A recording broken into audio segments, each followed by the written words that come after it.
So thank you everyone for joining us today as we unveil the board's Vision 2030 report. We have been looking forward to sharing this with you. As we get started, I want to acknowledge the leadership and dedication of Roger Beachy, who is chair of the Committee on Strategy, provided the inspiration for this undertaking, and who chairs the board's Vision 2030 task force. This report provides a vision of where US science and engineering enterprise must be in 2030 and lays out the actions that the board, the National Science Foundation, and others can take to achieve that vision so that America remains a global leader in science and engineering. Our goal was to write a vision that is big, bold, and actionable. We hope this report inspires all of us to join together to take the actions our country needs. The board's work on Vision 2030 reflects the two dimensions of NSB's statutory responsibilities. In its NSF governance role, the board and the NSF work together to pursue the foundation's mission to promote the progress of science, advance the national health, security, and welfare, and to secure the national defense. Board members identify issues critical to NSF's future and help establish agency policies. As advisors to the administration and Congress, the board issues reports and statements, thinks broadly about the S&E enterprise and NSF's role within it, and works towards fostering the long-term health of science and engineering in the United States. The Vision Task Force spent the past 18 months developing Vision 2030 to guide the work of NSB, NSF, and the S&E enterprise through 2030. In creating this report, we listened to stakeholders around the country and within NSF. In 2019, the board held 12 listening sessions with individuals hailing from nearly 70 institutions, including minority serving institutions. We met with students, seasoned and early career researchers, administrators, inventors, representatives of academic and scientific associations, NSF staff, and others to hear their thoughts and ideas.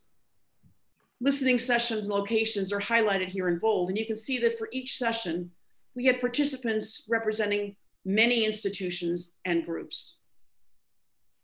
We asked participants the following questions. What do you see as the emerging trends affecting the practice of science and engineering in the next 10 years? And in 2030, what will we wish we as a nation and as NSF had done to adapt to these trends? We then distilled their input and that of other stakeholders and combined it with data from science and engineering indicators to determine the prevailing trends and crucial areas. For the last 70 years, US leadership in science and engineering has shaped the American way of life, but today our research enterprise is at a crossroads. Science is still the endless frontier, but we are not the only explorers. Trends show that S&E is now a truly worldwide enterprise with more players, more opportunities, more competition, and more potential for collaboration. Since 2000, global research and development investments have tripled. While the US remains a leading player, other countries have seen the benefits of investing in research and education and are following our example. As a result, our share of global R&D investment is declining, as shown in the yellow in this figure. Vision 2030 underscores that the US must respond with urgency to new realities. We cannot afford to rest on our laurels as other countries continue to up their game. In the coming decade, the US will need to adapt its S&E and educational enterprise to keep pace with the globalization of S&E, the growth of knowledge in technology-intensive industries, and demand for STEM talent. American K-12 student performance in science and mathematics is mediocre and stagnant relative to peer nations. And despite some progress, women and minorities remain underrepresented in many S&E degree programs and jobs.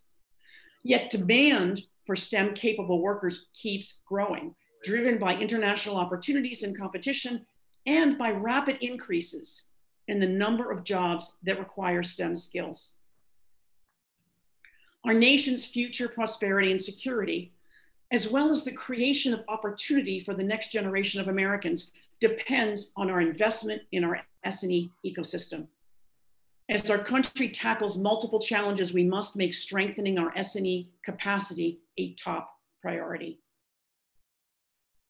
The board's vision for 2030 is that the US remains the world innovation leader. To that end, we envision a future where the US science and engineering enterprise offers unparalleled opportunities for all American students, researchers, workers, and entrepreneurs, and that we continue to attract the world's best minds. Where the US has made investments in R&D that fuel innovation and empower our businesses to succeed globally. And where government, industry, and academia partner and coordinate to deliver R&D priorities and speed the translation from discovery to innovation. And the scientific values modeled by US scientists and engineers, such as openness and accountability, are practiced globally. And finally, we envision a future where NSF continues to support the best research and people to create knowledge that benefits us all. We are serious about turning this vision into action. As we welcome new board members and transition to new board leadership, we are making plans to develop an implementation plan by the July NSB meeting. With that, I would like to hand it over to Roger Beachy, who, as I mentioned, chairs our Vision 2030 task force. Roger?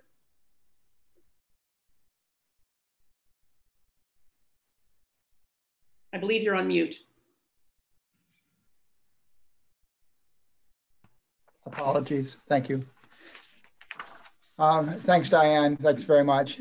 As we know, the US science and engineering enterprise and the ecosystem is built on federally funded fundamental research, and it has led to innovation in new industries through the years, revolutionized healthcare, promoted peace, created the mobile and digital world, and transformed nearly every aspect of Americans' lives. Science and engineering, particularly fundamental research, conducted transparently and openly, benefits the entire world, and we benefit from others. Yet if the US is to ensure a strong economy and our national security, it is vital that a significant share of future scientific breakthroughs and world-challenging innovations be made here in the US. In this new era, the National Science Board sees three key questions that we must address as we look forward into the future. First, we ask the question, how can America keep its lead in fundamental research? Secondly, we ask how American discoveries continue to empower US businesses and enterprises to succeed globally. How does that happen? How can we make it? How can we increase the frequency, the payoff? And thirdly, how can the US increase STEM skills and opportunities for all Americans? Addressing these questions will require all entities of the US S&E ecosystem to engage. This ecosystem relies on the integration and cooperation of private industry, academic institutions, and government agencies. In the coming months and years, the NSB looks forward to engaging with all partners in this ecosystem around four key elements that are critical to US leadership in science and engineering. First, the practice of science and engineering. In a highly competitive global science and engineering environment, the US must stay on the leading edge of the practice of S&E. As we face greater international competition, we must speed the movement of research from the laboratory to product. We also need to be more strategic about investments, embrace new research tools and modalities, foster an inclusive and ethical S&E enterprise, and welcome, as well as capitalize on, the globalization of S&E. In this process, we must preserve what works well in our own system while being able to be open to change and new possibilities. The second is that we must focus on talent. Our nation's greatest resource is its people. To remain competitive, the US must be a STEM talent powerhouse. To be ready for 2030 and beyond, the US will need a research and development workforce that pushes the frontiers of knowledge and a STEM-capable US workforce, in which many more Americans have the skills to thrive in a knowledge and technology-intensive economy. To meet these needs, the US must take a two-pronged approach. We must expand domestic talent and continue to attract global talent. And we must do more to retain both groups in the workforce into the future. In order to lead in 2030, the US must be aggressive. And we must be aggressive in multiple ways, but first of all, in cultivating the fullness of the nation's domestic talent. Now, we've referred earlier to the indicators as a prime driver for this report. The indicators data show that participation of women and underrepresented groups has increased slowly in S&E over the past few decades. There's been some movement, but the total S&E workforce has grown faster. Progress in creating a diverse and inclusive S&E enterprise has not kept pace with demographic trends or with the increasing centrality of science and engineering to our economy, to our national security, and the jobs of the future. America's diversity is a strength, and that's a great strength. Leveraging that strength by broadening participation in the US S&E enterprise will be crucial to fostering individual opportunity and thus a thriving economy. For our science and engineering workforce to reflect our nation's population in 2030, to close this talent gap that we all recognize, we must accelerate progress in increasing the participation rates of currently underrepresented groups. This will require an all-hands-on-deck approach, and the NSB welcomes the opportunity to collaborate with stakeholders across agencies, across regions, to develop a more inclusive workforce. The third area that we recognize as being important for a strong S&E enterprise is infrastructure. The best talent, including American talent, will go to where the S&E opportunities are the greatest. Without the data, the software, and computation, networking capabilities, and hardware of all types and all disciplines, we simply won't be competitive. We need to invest in research infrastructure to sustain our global leadership. At the same time, we must also be strategic, leveraging current and future infrastructure to create opportunities for researchers in all parts of the country and in a range of different institutions. Part of this can be achieved by catalyzing regional research hubs and finding ways to link researchers with networks elsewhere. This has been an important component an important feature that was raised in many of our listening sessions, especially those that in which underrepresented groups were present. The lack of accessibility to the infrastructure that's necessary for catalyzing new knowledge was palpable, and they're asking us for our help.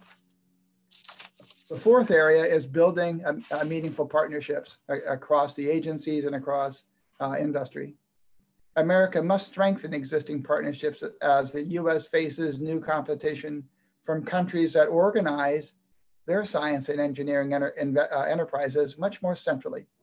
If we are to make the most of our investments in fundamental research, it will be crucial to strengthen interagency coordination and add more partnerships with the private sector, with state governments, and with philanthropic organizations. We must also foster international partnerships to encourage collaboration in S&E research and to ensure the provision of research infrastructure that is extremely costly and requires one or more countries and groups to participate in these facilities that are worldwide. I'll now turn the rest of the presentation to Ellen Ochoa, our vice chair, who will talk about the vision roadmap. She was extremely helpful in the development of the roadmap. Ellen, over to you. Thank you, Roger.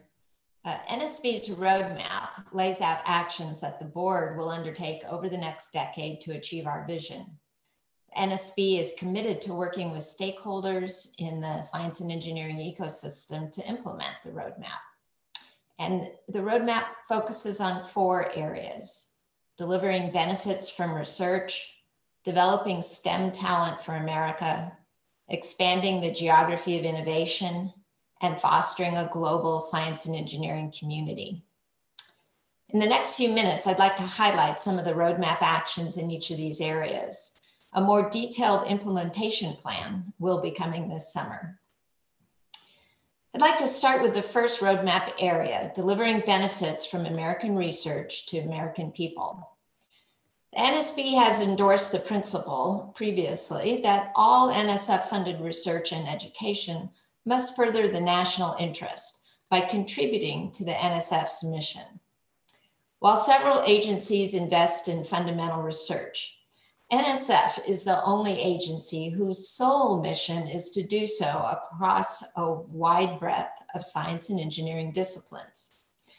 NSF's support for curiosity-driven research has provided the basis for technologies and benefits that could not have been anticipated at the time of initial funding. To enhance the return to US taxpayers from these investments and empower the nation's businesses and entrepreneurs to compete globally, the US must build on progress from the past decade, improve coordination, and speed translation from discovery to innovation. For our part, the NSB will convene university, industry, and state partners to help understand barriers to and best practices for partnerships and the translation of fundamental research. This will inform NSB's ongoing work with NSF in evolving the agency's partnership strategy.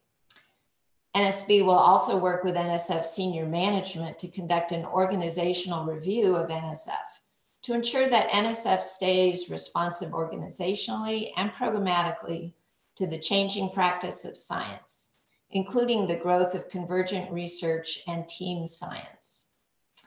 The goal is to better enable NSF to carry out its basic research mission amid a changing global science and engineering landscape. The organizational review could include potentially restructuring directorates and exploring ways to update, improve, or enhance funding models and programmatic offerings. We also want to consider structures that could foster the translation of NSF-funded discoveries to innovation and position NSF to continue to respond to national priorities, such as quantum information science and artificial intelligence. As part of delivering benefits from research, NSB plans to consider how the broader impacts criterion could better meet societal needs. At our February meeting, the board's Committee on Oversight agreed to start this process. In the next decade, the nation must focus heavily on developing America's STEM talent, including researchers and a STEM-capable workforce at all educational levels. This will require the engagement of all players in the science and engineering ecosystem. NSF has a key role to play. One area NSB will explore is what more NSF can do to infuse findings from NSF's funded STEM education research into educational practice. During our work on the vision, we heard from early career researchers about the need to keep our science and engineering enterprise attractive relative to both jobs in other lines of work and to opportunities abroad. In response, the board wants to look at what NSF can do to make conducting academic research in the US more attractive. This includes exploring ways to improve retention among women and underrepresented groups and ensure that these groups are achieving leadership roles in the science and engineering ecosystem. We're also interested in exploring ways to fund long-term, non-tenure track researchers and changes to grant structures that could reduce administrative burden. NSB will also be continuing our work on the skilled technical workforce, including working with the National Center for Science and Engineering Statistics, NCSES, to get better data on this critical part of America's STEM-capable workforce. Even as the US invests in domestic science and engineering talent, it must continue to be a talent magnet, attracting and retaining the very best minds from around the globe.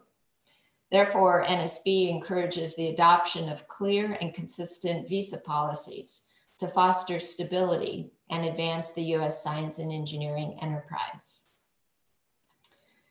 As we seek to expand the STEM-capable workforce, we must do more to create STEM-related opportunities and jobs across the country. Empowering American workers, entrepreneurs, and businesses will require strategically building science and engineering capacity and infrastructure across the nation and actively seeding and nurturing innovation clusters. To this end, NSB will conduct a review of current NSF strategies to expand access to and training in science and engineering in every state. This review will be informed by input from state and industry stakeholders and focused on identifying ways to develop capacity and further establish science and engineering hubs throughout the country.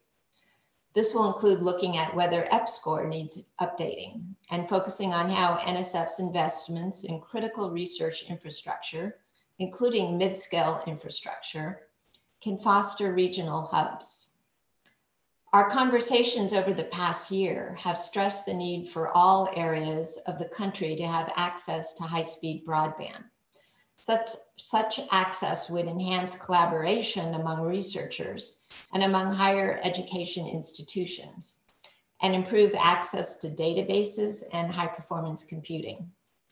While our original focus was on post-secondary education, the COVID-19 induced move to online education at all levels during the past few months has really underscored the importance of broadband access to education at all levels.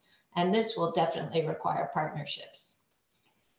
STEM-capable workforces start with accessible, affordable, and high-quality STEM education, and such workers are in demand in every state.